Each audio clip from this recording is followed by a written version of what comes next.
something else. I has a disappoint. Jeff and Philly. You're talking to Eric and V. What's up, Eric and V? How's it going? Jeff, man. Talked to you guys before. Oh, you have? Yeah, I did. Oh, wait. You'll recognize me later, babe. Were you the guy that yelled and I hung up on? I hope not. I don't think so. No, we had a pretty good conversation last time. Okay. Yeah. Okay, cool. Awesome. What do you want to talk about? You know abiogenesis, right? Yep. I know the concept of it. Okay. What about biogenesis? Well, let's first, abiogenesis is life from non-life, right? We can talk about what happens after life started and the evolutionary theory of evolution by natural selection and all of that. But abiogenesis is not evolution. It is the beginning of life. How it got there? Yeah, but like you said, it's life coming from non-life, right? Yeah. So what is biogenesis? You're not familiar with that. Help me. Yeah, tell me. Okay, so biogenesis is life coming from pre-existing life from life. So everything after abiogenesis. Yeah. Well, you have to prove abiogenesis. I don't think that's ever been proven or been established. Well, I mean, we know that there was a time when we weren't around. There have been many lab experiments where life came from non-life, left by itself, under conditions that replicated what the Earth would be like when that was supposed to happen. It depends on what you classify as life, but yeah, when you're talking about chemical interactions in complex ways. Becoming proteins, becoming the building blocks, yeah. Mm-hmm. No, but what about regardless, even if we threw that out, life. So hold on just a second. Okay. What is going on here? I don't know. There's an audience member who's making a scene. We're being told that. Anyway. Continue. Yeah, abiogenesis, life from non-life. Oh yeah, we know that there was a time when there were not humans, right? We know that there was a time when there was not life, and then at some point life happened, and now we're here. But humans. So. Okay. Somewhere along that humans process. Aren't the only. If you just think that humans are the only life, then probably you can make that assertion. But if there's life beyond human life. Well, there's bacteria, there's plants, there are tons of things that are alive. We can even get way down to the single-celled organisms. I think that everything that we see now comes from life itself. Life itself is the proof that there's God, because without life, we wouldn't have anything. That is what I believe life is. Okay. Does a tautology mean something is wrong? Does that mean it's false if it's a tautology? No. It just means that it points back to itself. So you're saying without life, we wouldn't have life. It's kind of a nowhere statement. Yeah, it's kind of a nowhere statement. Well, I don't think it's nowhere. I think it's very much enlightening. I really do. Well, how do you define life? Because by biological consciousness. Wait, so things that aren't conscious aren't alive? What about like trees? Trees, bacteria, viruses? Do you think they're conscious, or do you think they're not alive? I don't think viruses are alive either. Oh, fair. I don't believe that they're, but I could be wrong about this, but I don't think they're conscious like humans are conscious. Okay, so I believe that the consciousness that we experience as humans, that particular type of consciousness is the original life that everything else comes from. Okay, so you think dogs come from humans? Do you think dogs come from humans? Yeah, you said the consciousness in humans. No. Is the life that everything comes from. You see, Jeff, what's going on? The problem here is that you're saying a whole lot. Do you know what a deepity is? Yeah, I'm saying a lot of deepities. Yeah, you are saying a lot of deepities. Now, I want to get specific. I've heard you. I heard you mention that, but go ahead and define that for me so I'm clear. Sure. A deepity was coined by Daniel Dennett as something that sounds very profound, but when you look at it, it doesn't really mean anything, right? Like his example is love is just a word. Well, you can sit there and wax poetic about it all day long, but what are you really getting out of it?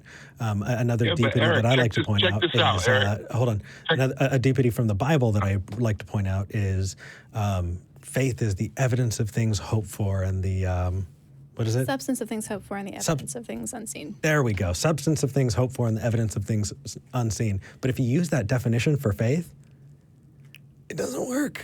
It's not an actual functional definition. For me, it is. It's very profound to me.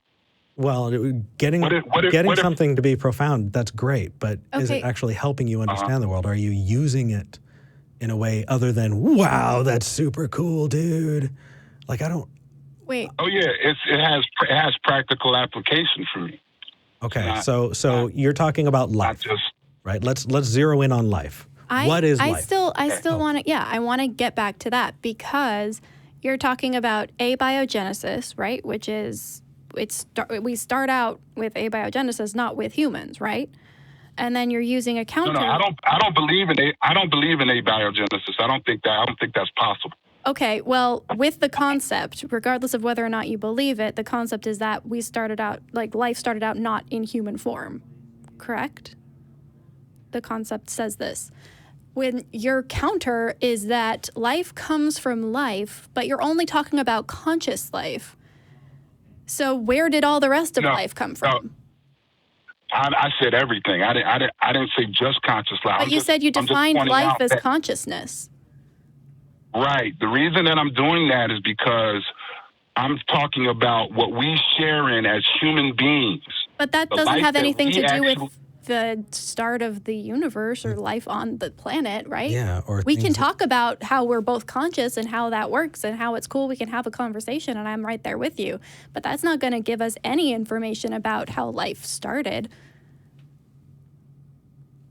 Do you want information about how life started or not? Well, let's zero in just a little bit. I think he's absolutely right that if you want to say that life is consciousness the way that we experiencing it, or the way we experience it, then you are throwing out all non-conscious things as not being alive. So, do you want to take that part out of your definition? Yes or no? You can, and that's okay. No. You don't want to take that part out of your. So trees are not alive. No, because what I'm saying is consciousness is the source, right? Not our consciousness, but consciousness is the source of what? Everything. Of everything. Consciousness is the source of everything. Then why aren't trees conscious? Yes. If your argument is that a conscious life form of some kind created all of this life and that's why we have consciousness, why doesn't all life have consciousness? You're granting a life form. I'm granting a lot here. Yeah, I don't even want to get there. I'm just the idea of consciousness somehow spawning physical things. Why are you tiptoeing around the fact that you don't think it's just consciousness? You think it's your God?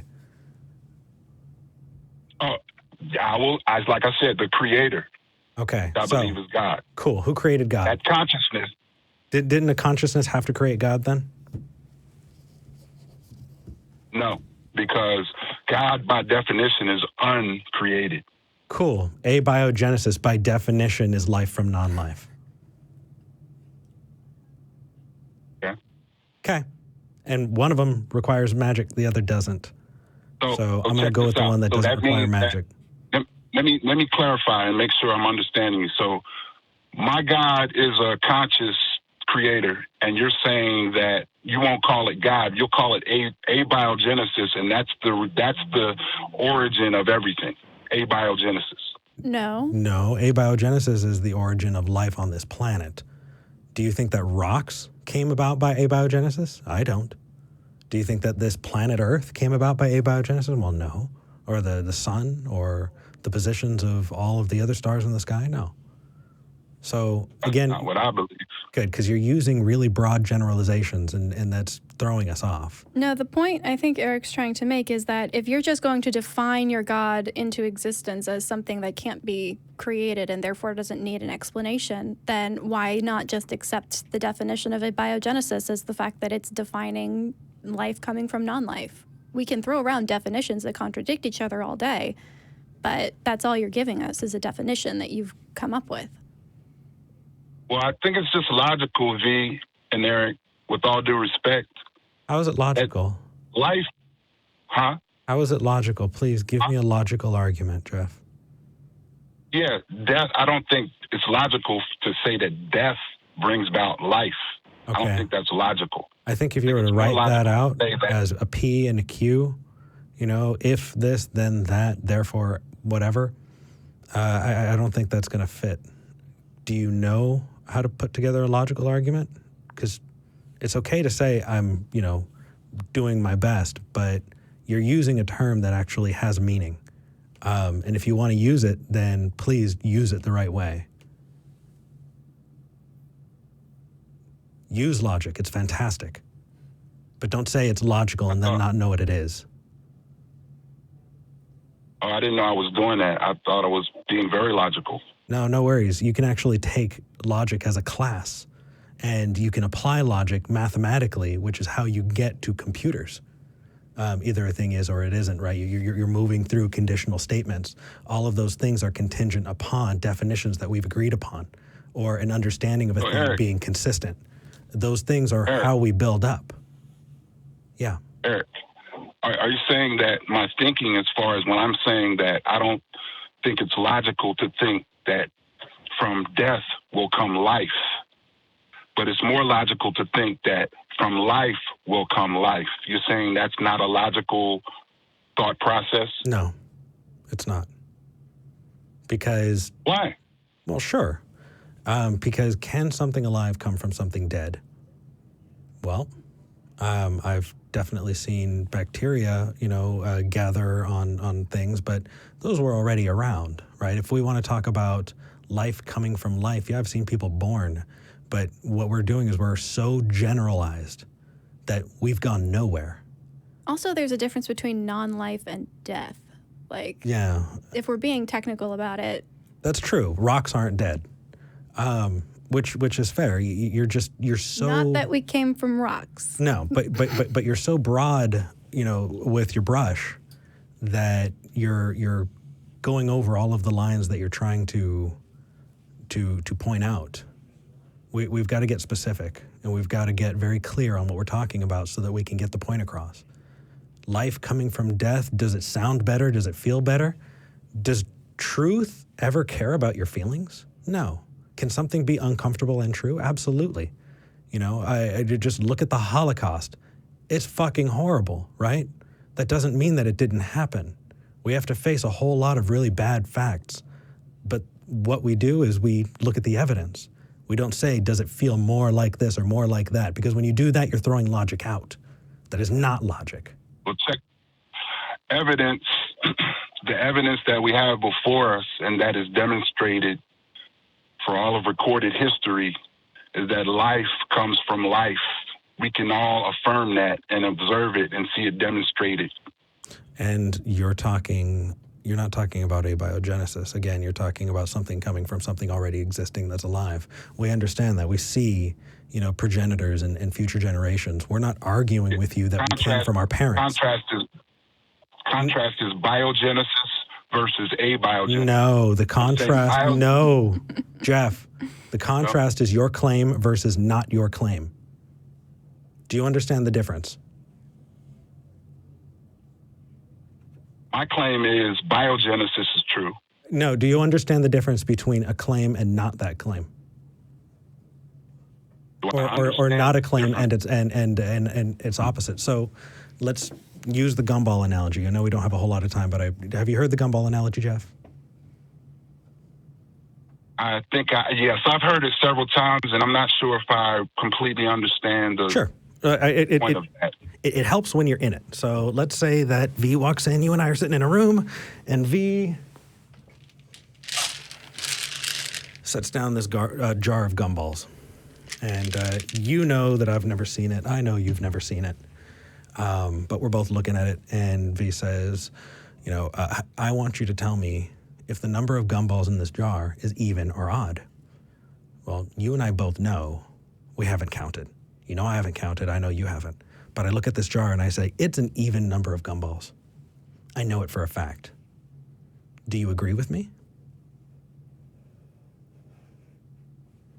If I trust you, I might. But you know that I'm doing that without having counted them. So. If you don't know, then I'm going to go with you don't know. Hold on a second. But the two options are even and odd. Shouldn't you, if you don't agree with me, aren't you saying that it's odd?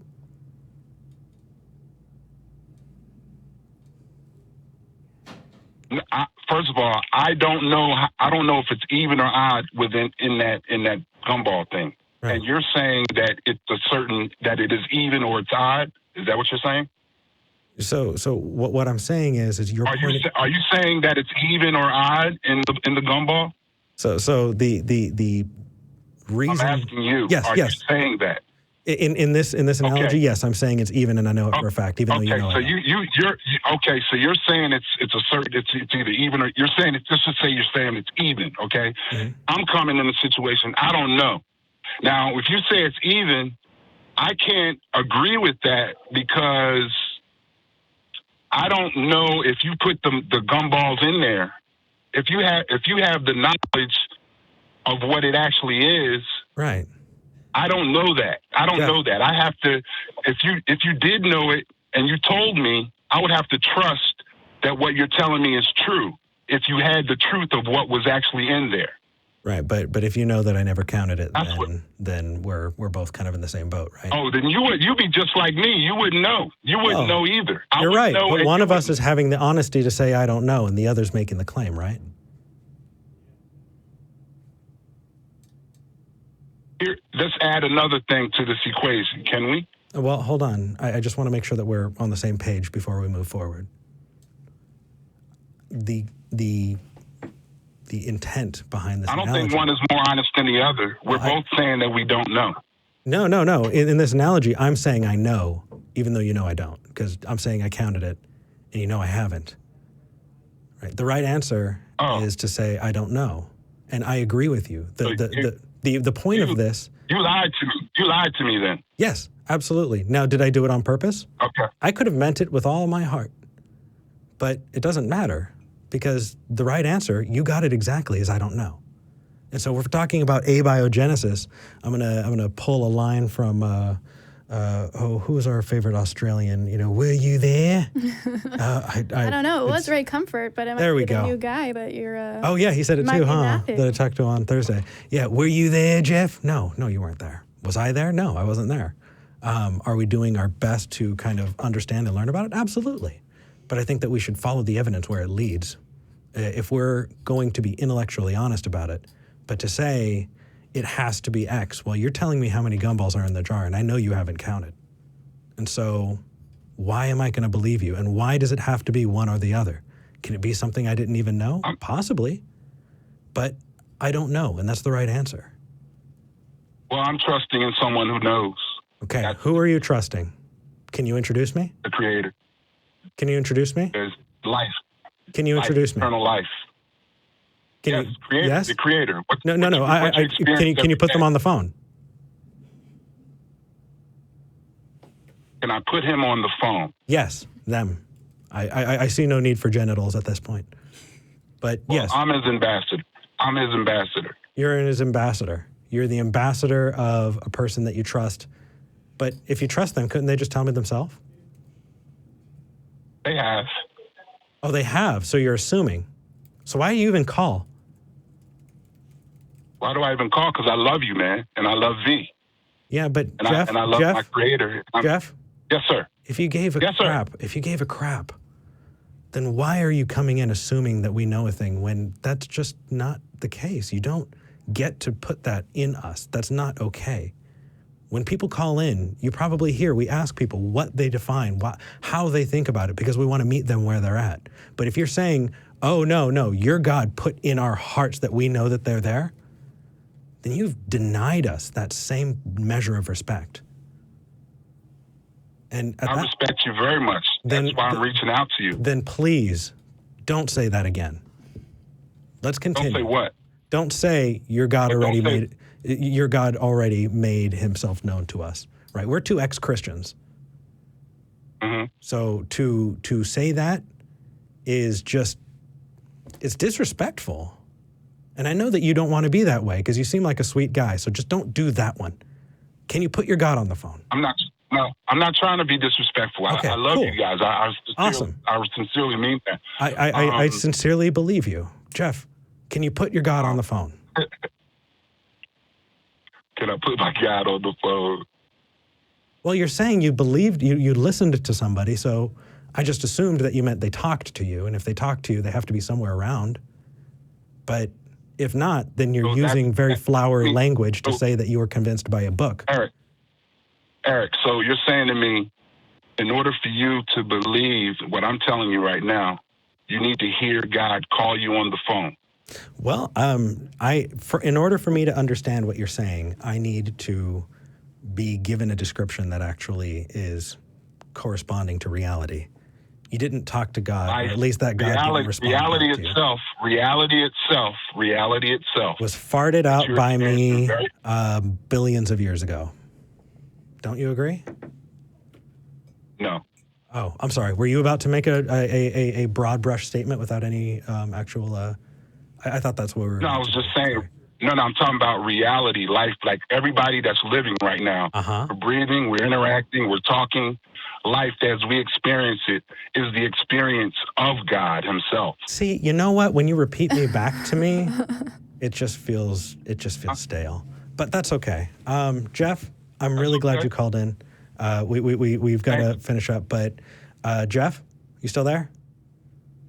Yeah. I believe you that you care about us. And I believe you. I know. That you don't want to be disrespectful. I know you do. I know you do, Eric. Take care of yourself, man. And I hope to hear from you again. I'm going to call you back. I'm calling you guys back, you know. I know. I'm going to call you back. I know. All right, V. I love you guys. I'll talk to you later. Take care. Have a nice night.